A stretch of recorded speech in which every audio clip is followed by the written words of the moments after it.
I spent $50,000 launching my own products, and I'm going to show you all the pitfalls I went through in this video. For those who don't know me, I'm Vadim, an Amazon seller, as well as an Amazon PPC expert, helping a few clients at a time. In this tutorial, I will show you what things to look at when looking for a product, pitfalls, the strategies you can apply to minimize your risk as much as possible. So jumping in my screen here, that would be your first point you want to pay attention to is obviously, do you have the money to launch it? Do you have the money to launch it? So what is money in relationship to launching products on Amazon? Well, it's going to be a number of units that you sell a month on average to be on the first page. So my product, it was workout gloves, it was selling about, I think 1,000 or 2,000 a month. So it was a fairly medium market, small, medium. And so I had the capital to start it, and I'll share with you how it went in a bit. And you want to times it by landed cost times lead time plus ads and miscellaneous units. So example I was doing earlier is that dish soap, horrible niche to launch your product as a beginner first of all, but you have to have like 10,000 units a month, because you have to match all that volume that you're looking at to basically show up on page one and get the organic sales and so on. Times landed cost, so how much the soap costs, I don't know. If you probably wanna come up with something premium at this point, because this niche is so old. So $3. So then you're looking at $60,000 at least a month. This is month one, first month. I mean $30,000. So times to $60,000 for 2 months, which gives you enough time to evaluate the idea, as well as have the buffer time to place another order. Plus ads, plus miscellaneous fees, so at least 100K a month just on dish soap. So one out of 10 for a beginner. So what is a good niche? The good niche is decor, paintings, anything subjective, and if you could come up with a nice design. So what I like about these niches is that essentially it eliminates that need for high reviews. Like, I don't really care if I like the lamp with 5 reviews versus the one for 1,000 reviews. I'm not looking at reviews, I'm looking at the design, which is more important than the number of reviews. So let's say decor lamp. So maybe not the perfect product to launch. You wanna niche more, say decor lamp for, oh, my microphone is falling. Decor lamp for small bedroom with small windows, something like that. And something that has small sales volume. Like if you find a niche where all the products are at 200 baht, there it goes. This is a good one. Because then that formula changes. You only need 200 sales times 2. And how much is the lamp gonna cost? Let's say it's gonna be $8. No, obviously not as much as a dish soap. So you're looking at 92,000 a month to start. Go after something smaller, like say like a lamp, and huge ROI, or EV, expected value. So I'll get back to this concept in a bit. And don't put all your savings in one thing, obviously. So this should be obvious. Second point, before you even find a product to sell, don't go and look for a product, use the filters. Minimum 10,000 sales a month, minimum 50 reviews. No, don't do that, because you're just going to launch the same product as everyone else. Instead, identify your market. Who are you selling to? Are you selling to dog owners, pet owners, cat owners, people who are having problems falling asleep? So let's say you're selling your product to sleepers, like just people who are having a hard time falling asleep. They spend a lot of time in bed just moving around. And so what issues do they have? Do they snore? Do they get affected by noises easily? So let's say they snore. So what kind of products we can look at? Example, a snore mouse tape is trending recently. So identify who is your competition. So again, snort mouse tape. So that's going to be the next example I'll come back to. Snort mouse tape. Identify who's your competition. So based on this, competition is quite strong. They have a nice branding. Okay, looks like I wasn't sharing my screen. The competition is strong. They have a nice branding, nice everything, nice images. And so knowing exactly who your competitors are, it will help you to serve the best niches, or it's the best customers more efficiently. So you already know the dark, maybe after something like in the dark, something darker associated with sleep purple. So this is a nice design. Yeah, he's doing a good job with 88 reviews. Maybe he watched my video. Who knows? So nice design is what's gonna help you stand out in this niche. And another good trick or exercise, if you look at top 5 new sellers, bottom 5 new sellers, and just top 3 sellers in the niche. So looking at top 5 new sellers is gonna help you identify the pattern of what makes the new seller successful. So you are looking at top 5 sellers, top 5 new sellers, you look the helium, you use the helium 10 filter. And then you filter by reviews. So 0 to say 50, and you find all these listings that sell fairly well. Let's say like this, like that. So, okay, so this is weird, right? It's not supposed to be here. And you know, maybe he's doing a great job on us showing up on totally unrelated term. But anyways, you want to look at stuff like this. So 49,000. Let's see.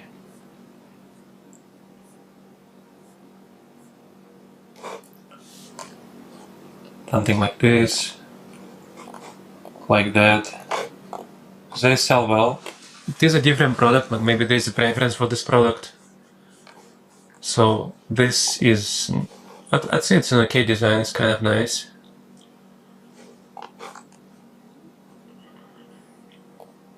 And then we have this one that sells $67,000. It's with 72 reviews. So I would say people value is important to people, and nice design is what I'm getting at. Bottom 5 sellers, the one who don't sell a lot. You know, this does look like a bad image quality, so you wanna come up with a nice design.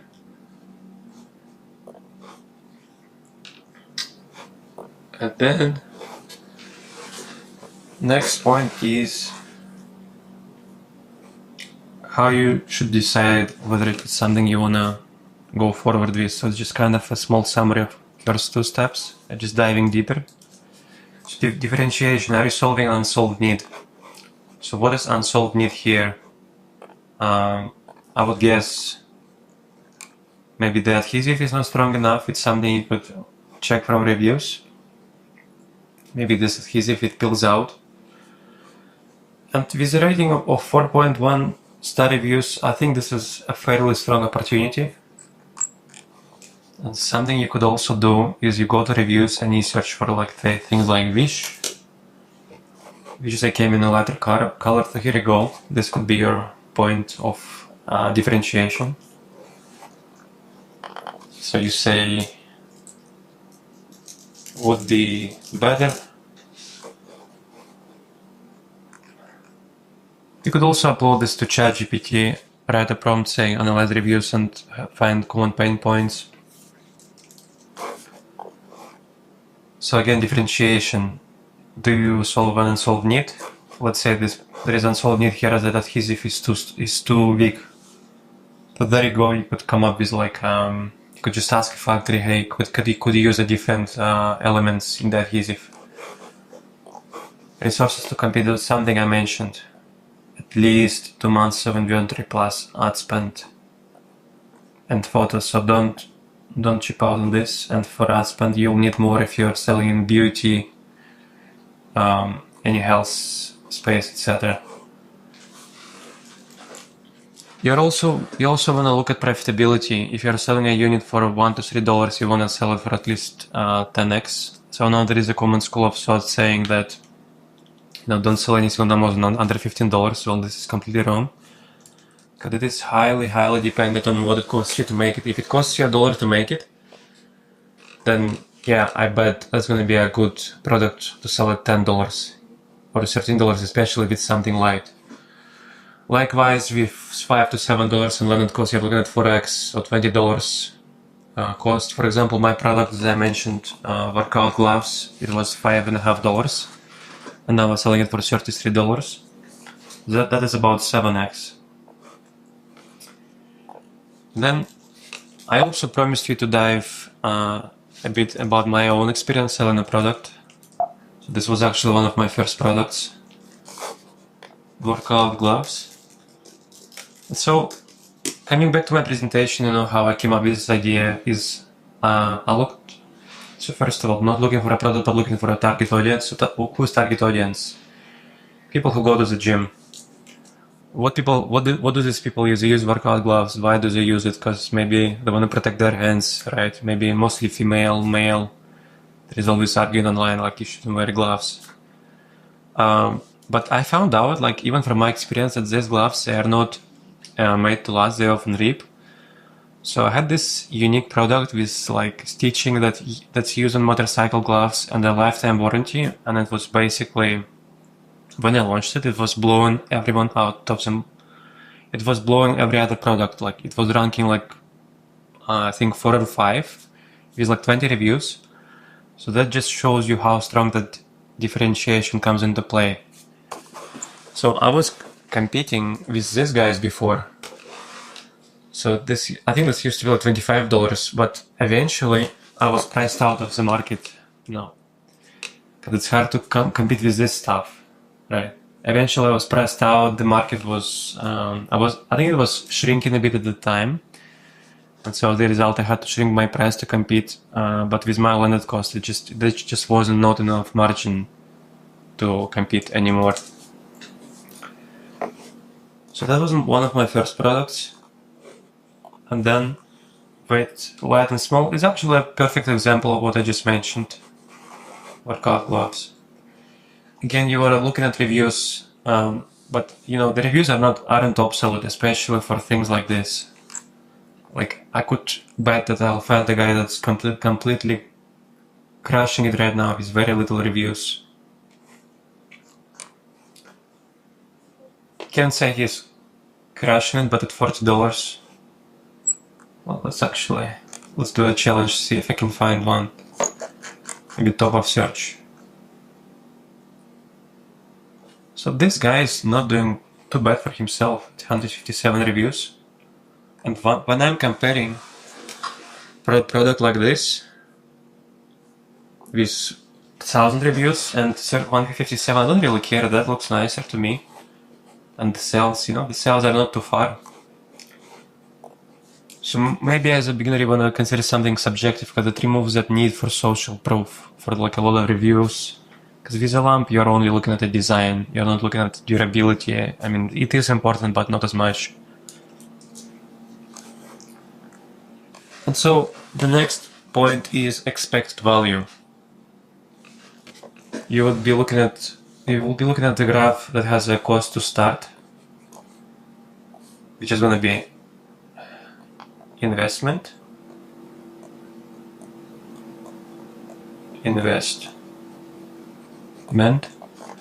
then you'll have your potential, which is all the dollars you're paying to Amazon. No, I'm just kidding. Obviously paying to yourself if you know what you're doing. So this is what the bad product looks like. You start here, you invest, then maybe you get here. You spend a lot of time, so investment is not just money, it's your time. T plus dollar. So I would say it's like some kind of invention, some kind of new design, something groundbreaking, or at least you think that is. I mean, hopefully that's the case. But unfortunately, you pick the market that's either too small or it's something that doesn't really solve a problem, and you spend all this time and investment, designing this material, spending all this money. So I don't want you to end up here. Where I want you to end up, and everyone else, and I don't know why everyone would choose this case in the first place, unless you're like some, scientist. I would want you to end up here. You start here, you invest a bit of time and money, and it shoots off, and it makes you a millionaire. So this stuff does exist. Maybe not the core lamp, but it's some fairly new niche, growing market, and it's something where you can spin a unique angle on it, either market to different people, have a color or bundle. These are not strong points, but they can work. Or just branding, like my current product that I'm launching, strong branding, growing niche, extremely large market. And my branding, like if you look at page 1, like every listing is like certain color, like bad quality, and I'm 100% confident that this is the one that's gonna like shoot off to the moon. So you're looking at a cheap price to start as well. So say, $1 to $3. And to get here, you can get here. So think of this as an elevator. So here is going to be your floor 1, 2, 3, 4, and 5. And this is where you sell it for $1 million when you retire, if you want to retire or you want to launch more products. So to get to floor 2, you just launch a product. You don't do anything else. But because you picked a good market, it's selling. So work required this, effort required is 20%. To get to floor 3, you make some small differentiation, you spend extra time on your listing photos and so on. To get to floor 4, you really dive deep. You have a strong branding, you looked into customer avatar, you've done all this research to uncover needs of that person, to understand what they talk about, what questions do they ask, what's bothering them, what does their day-to-day looks like. You come up with a really strong branding. Like these guys did. 99 reviews, $10,000, 10,000 sales past months, I'll take it. Dermatologically tested. I think this stuff costs a lot to add a new product, so this could be first floor, 80%. So you use some kind of lab or some kind of service to verify if your product is safe to use. And level 5 is, I don't think you'll reach $1 million here, maybe it's going to be up to here. We have to, what were our expectations, there is nothing easy right now. But you spend just a bit more effort to get you to that rooftop, it's a short building. You have short buildings today. You have the branding, you have the differentiation, you have a good price. And then, something I also want to mention is you, my friend, have subscribe and save product, which is huge. And it's huge because that's gonna add a big multiplier to when you sell your business. So what they look at is they look at the monthly profit. Monthly profit. Say you're making $10,000 a month, and say the multiplier is like 12. So you're selling for 112,000. But what happens is when you have a subscribe and save product, that multiplier is going to be 20 or 25 for obvious reasons, because you have all these repeats. Buyers come in and buy your product. So if you can spend this much effort, have subscribe and save, and have all these nice designs, you could potentially be here, which is actually one of my current products. And I'll give some updates on this channel without trying to reveal what that is. Yeah. let's touch base on also the market as a whole. It's all nice having to find a nice product, subscribe and save, cheap to make, easy to differentiate. But what you want to look at as a whole is a market, either the growing market. The growing market is, I don't want to say it's a snort tape. Maybe the growing market is, I don't even know what the growing market is right now, to be honest. Let's say some kind of new kitchen items that's trending, that's like hot. You can go to AliExpress and you can see, like, you can filter by orders and or like say hot. So that is okay, turns out I had the wrong text here, but let's improvise. I'm gonna grab my tools. So okay, Grammarly, I don't want your help right now, please. So let's say you have a new emerging market. So it is good and it's bad at the same time, because you can easily, stand out because it's so new, which is actually my current product too. Don't want to reveal it too much, but might show you later once it gets to hopefully $10 million, maybe 100. You can easily stand out. You can easily differentiate. There is downside. Downside is that it can easily die down. Like, you don't know if it's like a fad, trend, so risky. Then you have your established market. Hard to differentiate. Evergreen. So it is fairly safe to launch, but you have to have a strong differentiation. Safe to launch. I would say the downside is the amount of differentiation you need to do. So let's say this was all the upsides. Evergreen, safe to launch. And then you have the declining market.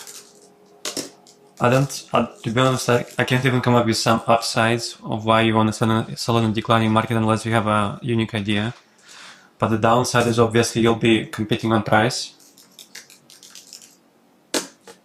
Declining market is fidget spinners. It was nice back in the day, but right now all these people, they want to sell it for as cheap as possible. Like, can we actually find the listing less than $6? Let's see. So I think Amazon does not let you. Has to have like a minimum price. But yeah, you don't wanna sell here. So these are the tips that you need to be guiding you to find a product that's, first of all, has a high expected value of return. So you want to launch something that's cheap to make, growing market, can sell it for a premium price. There is not a lot of investment in time or money. You don't need to design new material or new technology. And something that hopefully or ideally subscribe and save, has repeat buyers, and that you can eventually sell this as a business later. And on the other side, what you don't want to launch is something expensive, taking a lot of time to develop in a market that's either small, or you haven't not done enough research to even determine that that's a worth idea worth pursuing. And it's important, like, you can do all this research, but the difference between people saying, yes, I'm interested in actually opening their wallet or paying online is different. There is always a risk, but the risk is less if you spend less time on it, spend less money, and just quickly dive in the market and test. So, hope this was helpful. Stick for more videos, Amazon PPC or product research, and see you next time.